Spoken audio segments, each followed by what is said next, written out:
ಇನ್ನು ಕೋಟೆನಾಡು ಚಿತ್ರದುರ್ಗದಲ್ಲಿ ಭೀಕರ ಬರದ ಪರಿಸ್ಥಿತಿ ನಿರ್ಮಾಣ ಆಗಿದೆ. ಕಂಗೆಟ್ಟ ಜನರಿಗೆ ಕುಡಿಯುವ ನೀರಿಗೂ ಕೂಡ ಹಾಹಾಕಾರ ಸೃಷ್ಟಿಯಾಗಿದೆ. ಉಪನಾಯಕನಹಳ್ಳಿ ಗ್ರಾಮಸ್ಥರು ಪರದಾಟವನ್ನ ನಡೆಸುವಂತ ಪರಿಸ್ಥಿತಿ ನಿರ್ಮಾಣ ಆಗಿರೋದು.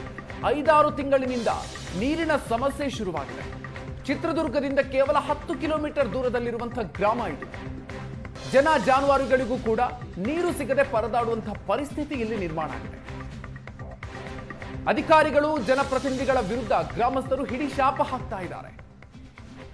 ಕುಡಿಯುವ ನೀರಿನ ಸಮಸ್ಯೆ ಕುರಿತು ಅಧಿಕಾರಿಗಳ ಗಮನಕ್ಕೆ ತಂದರೂ ಕೂಡ ಯಾವುದೇ ಪ್ರಯೋಜನ ಆಗಿಲ್ಲ ಅಂತ ಹೇಳಿ ಆಕ್ರೋಶಗಳನ್ನು ವ್ಯಕ್ತಪಡಿಸ್ತಾ ಇದ್ದಾರೆ. ಮನೆಯಲ್ಲಿ ಅಡುಗೆ ಮಾಡೋದಕ್ಕೆ ಮಕ್ಕಳನ್ನ ರೆಡಿ ಮಾಡಿ ಶಾಲೆ ಕಳಿಸೋದಕ್ಕೂ ಕೂಡ ನೀರಿಲ್ಲ ಅಂತ ಹೇಳಿ ತಮ್ಮ ಅಳಲನ್ನ ತೋರ್ಪಡಿಸ್ತಿದ್ದಾರೆ. ಅಕ್ಕಪಕ್ಕದ ಊರಿಗೆ ಕಿಲೋಮೀಟರ್ ಗಟ್ಟಲೆ ಹೋಗಿ ನೀರನ್ನ ತರಬೇಕಾಗಿರುವಂತಹ ಪರಿಸ್ಥಿತಿ. ತಳ್ಳೋ ಗಾಡಿಯಲ್ಲಿ ಖಾಲಿ ಕೊಡವನ್ನ ಹಿಡ್ಕೊಂಡು ನೀರಿಗಾಗಿ ಹುಡುಕಾಡುವಂತ ಪರಿಸ್ಥಿತಿ ಬಂದ್ಬಿಟ್ಟಿದೆ. ನೀರಿಗಾಗಿ ಕೂಲಿ ನಾಲಿ ಬಿಟ್ಟು ಕಾಯುವಂತ ಸ್ಥಿತಿ ಬಂದಿದೆ ಅಂತ ಹೇಳಿ ಗೋಳಾಡ್ತಿದ್ದಾರೆ. ಚುನಾವಣೆ ಬಂದಂತಹ ಸಂದರ್ಭದಲ್ಲಿ ರಾಜಕಾರಣಿಗಳು ಕೈಕಾಲು ಹಿಡಿತಾರೆ, ಆದರೆ ಸಮಸ್ಯೆ ಬಂದಾಗ ಯಾರೂ ನಮ್ಮ ಹತ್ರವೂ ಕೂಡ ಸುಳಿಯೋದಿಲ್ಲ ಅಂತ ಹೇಳಿ ಆಕ್ರೋಶಗಳನ್ನು ವ್ಯಕ್ತಪಡಿಸ್ತಾ ಇದ್ದಾರೆ. ಬಯಲ್ಸುಮೆ ಚಿತ್ರದುರ್ಗದಲ್ಲಿ ಬರ ತಾಂಡವವಾಡ್ತಿದ್ದು ಜನರು ಕುಡಿಯೋ ನೀರಿಗೂ ಕೂಡ ತಾತ್ಸಾರ ಪಡ್ತಕ್ಕಂಥ ಪರಿಸ್ಥಿತಿ ನಿರ್ಮಾಣವಾಗಿದೆ. ನನ್ನ ಹಿಂಭಾಗದಲ್ಲಿ ನೀವು ಗಮನಿಸ್ಬೋದು. ನಾನೀಗ ಚಿತ್ರದುರ್ಗ ತಾಲೂಕಿನ ಉಪನಾಯಕನಹಳ್ಳಿ ಗ್ರಾಮದಲ್ಲಿದ್ದೀನಿ. ಕಳೆದ 5-6 ತಿಂಗಳಿಂದ ಕೂಡ ಈ ಗ್ರಾಮದಲ್ಲಿ ಕುಡಿಯೋದಕ್ಕೆ ನೀರಿಲ್ಲ. ಈ ವಿಚಾರವಾಗಿ ಸಾಕಷ್ಟು ಬಾರಿ ಅಧಿಕಾರಿಗಳಾಗಿರ್ಬೋದು, ಜನಪ್ರತಿನಿಧಿಗಳ ಗಮನಕ್ಕೆ ತಂದರೂ ಕೂಡ ಯಾವುದೇ ರೀತಿ ನೀರಿನ ಸಮಸ್ಯೆಯನ್ನು ಪರಿಹರಿಸ್ತಕ್ಕಂಥ ಕೆಲಸವನ್ನು ಯಾರೂ ಕೂಡ ಮುಂದಾಗ್ತಿಲ್ಲ. ಈಗ ನೋಡ್ಬೋದು ದೃಶ್ಯಗಳಲ್ಲಿ ಒಂದು ರೀತಿಯ ತಳ್ಳ ಗಾಡಿಯಲ್ಲಿ ಖಾಲಿ ಕೊಡಗಳನ್ನ ಇಟ್ಕೊಂಡು ಒಂದು ತೋಟದಿಂದ ತೋಟಕ್ಕೆ ಒಂದು ಪಕ್ಕದ ಊರುಗಳಿಗೆ ಹೋಗಿ ನೀರು ತರ್ತಕ್ಕಂಥ ದುಸ್ಥಿತಿ ಒಂದು ಗ್ರಾಮದಲ್ಲಿ ನಿರ್ಮಾಣವಾಗಿದೆ. ಸರಿಸುಮಾರು 400ಕ್ಕೂ 500 ಮನೆಗಳು ಈ ಒಂದು ಗ್ರಾಮದಲ್ಲಿ ಇರ್ತಕ್ಕಂಥದ್ದು.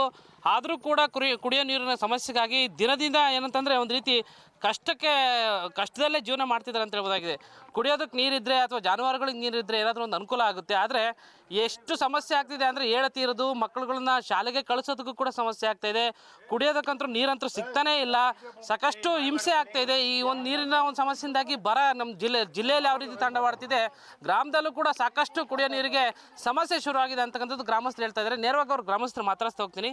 ಎಷ್ಟು ದಿನದಿಂದ ಕುಡಿಯೋ ನೀರಿಗೆ ಸಮಸ್ಯೆ ಆಗ್ತಿದೆ? 5 ತಿಂಗಳಿದೆ ಸರ್. 5 ತಿಂಗಳಿಂದ ಫುಲ್ಲು ಎಲ್ಲೆಲ್ಲಿ ನೀರೇ ಸಿಗ್ತಿಲ್ಲ ಸರ್. ರಾತ್ರಿ ಹೋಗಲು ನೀರೇ ಸಿಗ್ತಿಲ್ಲ. ತೋಟಗಳಿಗೂ ನೀರು ಬರ್ತಿಲ್ಲ ಸರ್.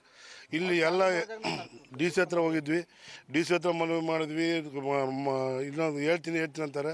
ಆಮೇಲೆ ಸಿ ಎಸ್ ಹತ್ರ AW ಹತ್ರ ಹೋದರೆ ಅಮೌಂಟ್ ಇಲ್ಲ, ನಮ್ಮ ತಾಗೆ ದುಡ್ಡು ಇಲ್ಲ, ಬೋರ್ ಕುರಿಯಾಕಂತ ಹೇಳ್ತಿದ್ದಾರೆ. 5 ತಿಂಗಳಿಂದ ತುಂಬ ಕಷ್ಟ ಆಗಿದೆ. ಮಕ್ಕಳನ್ನ ಓದಿಸ್ಕೊಂಡು ಇಲ್ಲಿ ಜಾನುವಾರುಗಳು ಭಾಳ ಸಿಕ್ಕಾಪಟ್ಟೆ ಜಾನುವಾರುಗಳಿದ್ದಾವೆ.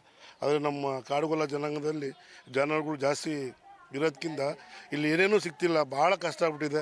ದಯಮಾಡಿ ಸರ್ಕಾರ ಎಚ್ಚೆತ್ಕೊಂಡು ಇಲ್ಲೊಂದು 2 ಬೋರ್ ಕೊರ್ಸೋಕ್ಕೆ ವ್ಯವಸ್ಥೆ ಮಾಡ್ಕೊಡ್ಬೇಕು.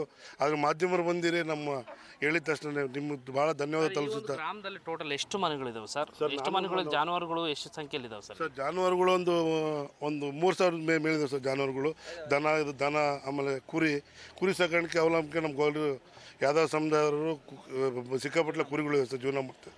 ಆಮೇಲೆ ಎತ್ತು, ಎಮ್ಮೆ ಅವನ್ನೆಲ್ಲ ಸಾಗಾಣಿಕೆ ಭಾಳ ಇದೆ ಸರ್. ಇಲ್ಲಿ ಅದು ಹಸುಗಳು ಕಟ್ಕೊಂಡ್ರೆ ನೀರಿನ ಭಾಳ ತುಂಬ ಸಮಸ್ಯೆ ಇದೆ. ಇಲ್ಲಿಂದ 2-3 ಕಿಲೋಮೀಟ್ರ್ ಹೋಗ್ಬೇಕು, ನೀರು ಹಿಡ್ಕೊಂಬರ್ಬೇಕು.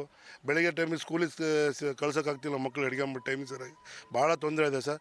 ನಿಮ್ಮ ಮಾಧ್ಯಮ ಮುಖಾಂತರ ಅದಕ್ಕೆ ಕರೆಸಿ ಒಂದು ಹೇಳಿದರೆ ಎಲ್ಲ ಒಂದು ಅನುಕೂಲ ಆಗುತ್ತೆ. CM ಅವ್ರು ಇದು ನೋಡ್ಬೇಕು.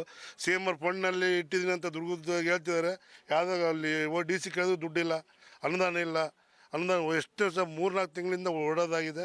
ಯಾವುದೇ ಕಾರಣಕ್ಕೂ ಅವ್ರು ಕೊಡ್ತಿಲ್ಲ. ದಯಮಾಡಿ ನಿಮ್ಮ ಮಾಧ್ಯಮ ಮುಖಾಂತರಕ್ಕೆ ಮಾಡಿಕೊಟ್ರೆ ತುಂಬ ಧನ್ಯವಾದಗಳು ಸರ್. ನೋಡೋಣ, ಇಲ್ಲಿ ಹೆಣ್ಮಕ್ಳಿದ್ದಾರೆ.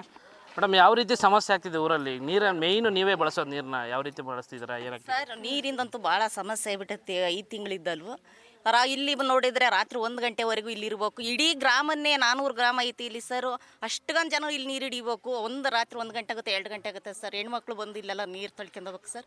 ನಮಗೆ ಆದಷ್ಟು ನಮಗೆ ನೀರಿಂದ ಸ್ವಲ್ಪ ವ್ಯವಸ್ಥೆ ಮಾಡೋಕ್ಕೆ ಸರ್.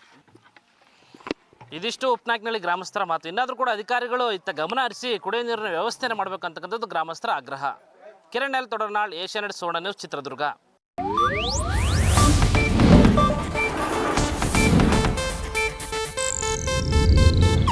ಇದು ಏಷ್ಯಾನೆಟ್ ನ್ಯೂಸ್ ನೆಟ್ವರ್ಕ್ ಪ್ರಸ್ತುತಿ.